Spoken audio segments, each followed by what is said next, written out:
Hello, everyone, and welcome to our live event. Today, I'm Sarah Ottow, the founder and director of Confianza, where we support multilingual learners.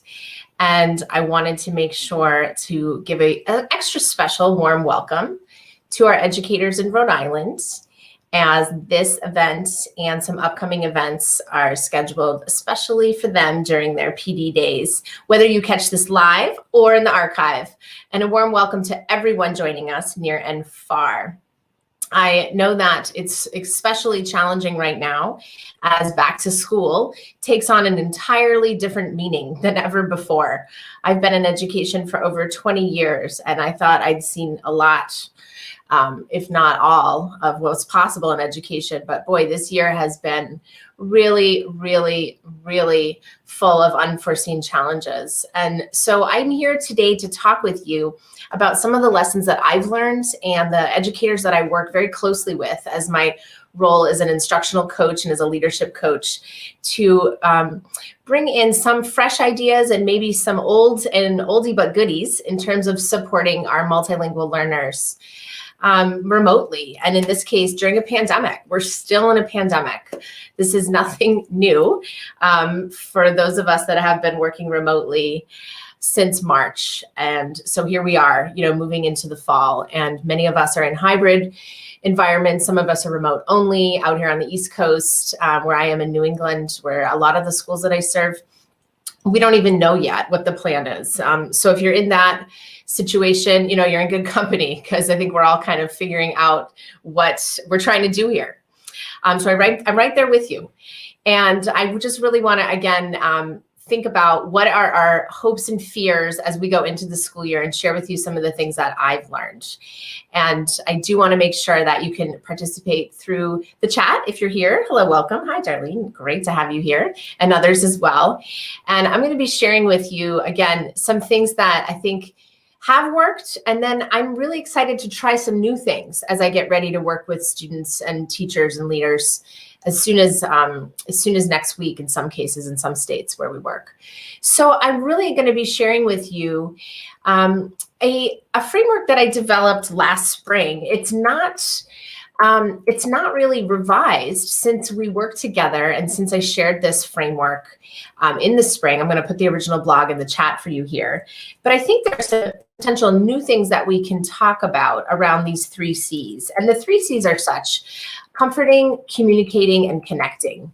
I think back in the spring, I don't know about you, but I was in a triage mindset with school shutting down, and I was teaching kids myself, a group of 1st and 2nd graders online. I was trying to do whatever it took to reach my kids, to help students, and to help staff in the schools that I support as a coach. And I really thought, this might be helpful to at least organize my thinking as well as those that I support. And so number 1 is comfort, right? Number 1 is, what is it that the students and families need right now?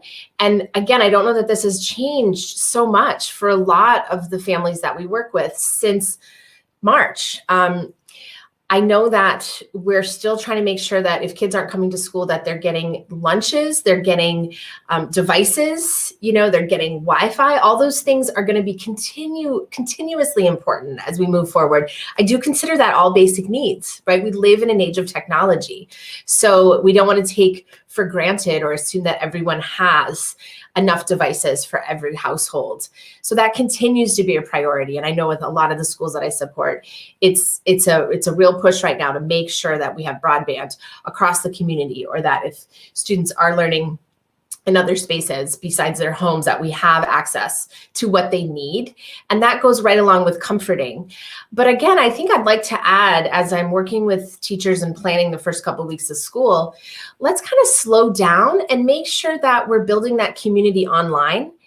I'd love to know if you have any hopes and fears at this time, if you feel comfortable sharing them in the chat, or on social media, because my biggest hope is that we can create community with students that we haven't even met yet, especially if we're doing online and or hybrid, but especially if we're doing remote only, because that's a different situation than we've ever had, right? When we closed down in the spring, we were able to continue the relationships that we had built since last fall.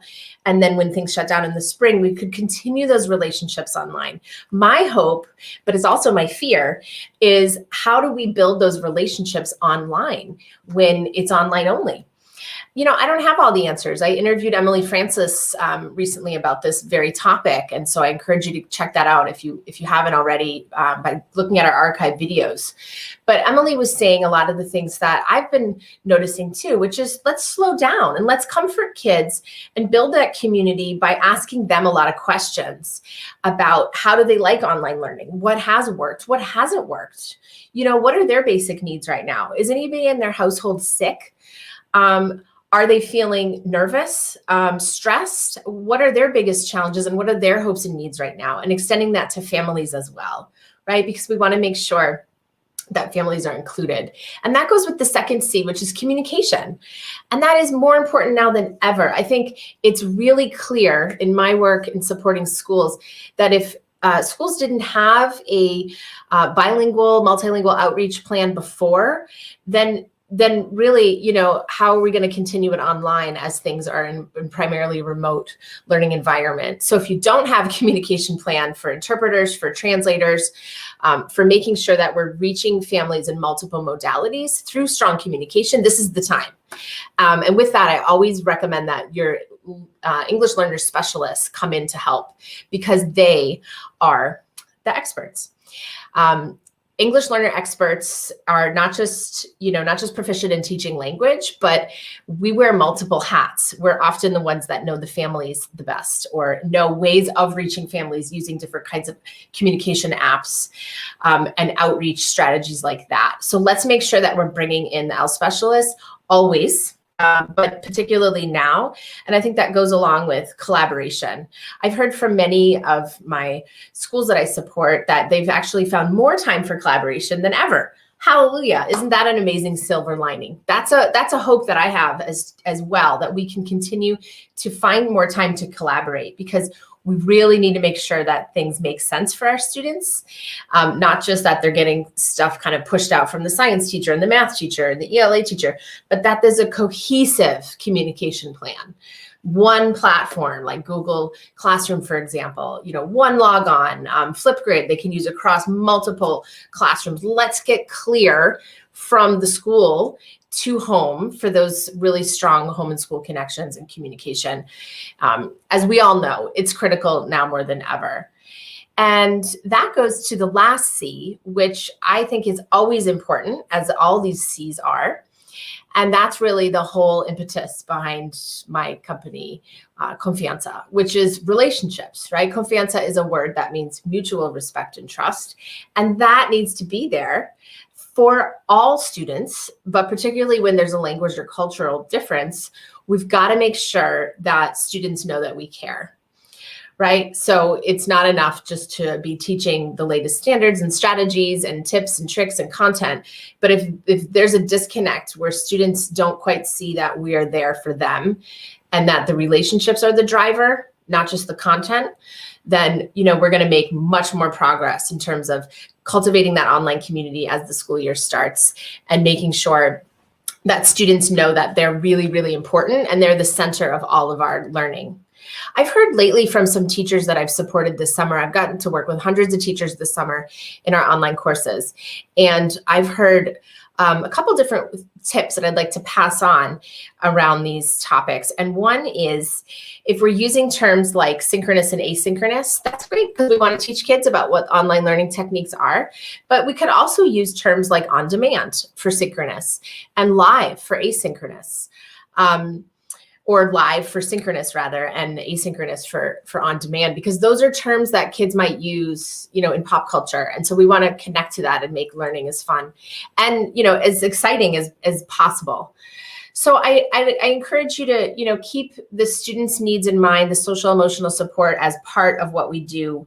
One school that I'm working with even has social emotional learning standards or social emotional learning objectives as part of every, not just PD, but also in the classroom for students. So where we might have language objectives and content objectives, let's also have social emotional learning objectives for ourselves as adult learners and also for each other. Because we know how important psychological safety is for all of us at any age. So if you'd like to see the original blog, again, I'll just point you out where it is on our website. And if you're new to the Confianza community, welcome. Please join us at upcoming events, which we have featured here on the videos page. And you're going to be able to find that here at ELLstudents.com videos. You've got a bunch of our archives. We started doing these live events once the coronavirus hit because I'm used to being in classrooms and used to seeing people face to face, as I'm sure all of you are. And this was the next best thing. We're going to have other events this fall, and they're going to be for sure scheduled on August 31st at lunchtime and also on October 19th. The August event will be all about how do we boost students' discourse and talking and oral language online, where we're going to go back to social emotional support for multilingual learners in October. But take a look at the ones that we have here. It's all free, open source. You can share wherever you'd like. And then with the blogs, you just go up here to the blogs, and that's where you're going to see what we're constantly sharing. A lot about self-care and a lot about stress and supporting students through the racial injustice that we're experiencing, that's surfacing, that we've always experienced, but now that is surfacing. And then, of course, family engagement. We have almost 100 blogs now in our collection. So please don't hesitate to take a look. A lot of educators use these resources in PD. It's a really great free way to bring in research-based supports. And you're welcome to take a look at all the different topics that we have here. They're organized by topics like anti-bias education, which has always been at the core of our work, or data, for example, or professional learning. Take a look at what we have there. Those are available for all people, as well as online courses that I mentioned earlier. Those are on demand, asynchronous, 15-hour courses. We're a professional learning provider, both in the state of Rhode Island with RIDE, under the ECN, and then also in Massachusetts as SEI PDP providers for 15 hours as well under retail. But we do have people joining us from all different states, both in the United States and then internationally. The social justice course is one of our most popular ones right now because that is, again, from our longstanding mission of equity, but it gives teachers and leaders the tools for supporting around a social justice mindset. The Teaching and Learning for ELL Success is a really great connection to my book, The Language Lens for Content Classrooms, although you can take this without reading the book, but it is a really great study if you're interested in that. So those are available for you as well. In terms of what we've done and where we've supported teachers and leaders, we have some impact stories here in our impact tab. And then we also have our program for those of you who see yourself as change agents for equity. That's a program that we launched last year, and we're really excited to continue that this year. It's really geared towards people who work with adults as well as students in schools to help them expand their impact and strengthen their equity-based moves for instructional leadership. So let me know if you have any questions on that. I'll give you my social media handles again, and you can also find us at ELLstudents.com. I'm really, really wishing you all the best in terms of starting the school year and hopefully, addressing some of these fears that I think we all have about how do we support some of our most vulnerable students. Again, I don't think any one person has the answers. There's some great resources out there. But if you're like me, you get a little over-resourced, kind of articled out. So sometimes keeping it simple and focusing on comforting students, making sure that we're communicating effectively through two-way communication, and then ultimately, keeping those relationships at the center. I'm certainly going to be working very closely alongside the teachers that I coach and the leaders that I coach, continuously trying to collect data of how do we know that we're making an impact on students, and have the students be co-constructors of the learning design. So constantly asking them, how's it going? You know, what's been working well? I know when I was teaching the students that I had in my care last semester, I was constantly doing reflection, even just 3 minutes at the end of every single, constantly getting their input and helping them see themselves in the learning, because we know that students need to be part of it. So with that, I certainly wish you all the best. I'll continue to be, you know, here on social media and showing up in different events that we have scheduled. And sometimes we have impromptu events like this at Confianza. Again, you can find the archive. If you're joining us here, you'd like to check out some old videos, please feel free. And with that, just wishing you all the best in terms of safety and health and self-care. Thanks, everybody. Take care.